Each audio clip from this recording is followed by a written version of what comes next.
કેમ છો બધા? મજામાં ને? હું પણ મજામાં છું.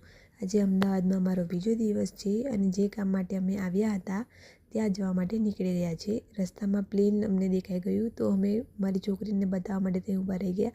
જ્યારે મેં ફર્સ્ટ ટાઈમ અહીંયા પ્લેન જોયું હતું ને તો મેં એ જોઈને તો બહુ જ ભી ગઈ હતી, કેમ કે મને ખબર જ નથી કે અહીંયાથી પ્લેન જશે. અચાનક જ મેં ગયું મારા માથા પરથી તો મેં બહુ જ ભી ગઈ હતી. તો ત્યાંથી અમે નીકળી ગયા છે મારી ફ્રેન્ડના ઘરે. આ છે મારી ફ્રેન્ડનું ઘર. એની બેબી ગર્લ થઈ છે તો એના માટે મેં થોડા રમકડાં અને થોડું કપડાં ને બધું લઈને આવી હતી. તો એને બધું આપીને અમે પછી બેબીને રમાડી અને ત્યાંથી અમે નીકળી ગયા હતા ઘરે જવા માટે. તો આજે અમે બહાર જ જમી લીધું હતું. ફર્સ્ટ ટાઈમ જ્યારે મેં ને મારા હસબન્ડ આવ્યા હતા ને મેરેજ કરીને ત્યારે અમે અહીંયા જમવા ગયા હતા. તો આજે એ વાતને 6 વર્ષ પૂરા થઈ ગયા છે અને 6 વર્ષ પછી ફરીથી અમે ત્યાં જ ગયા. બહુ જ સારું જમવાનું મળે છે. तो मिलते हैं नेक्स्ट ब्लॉग में।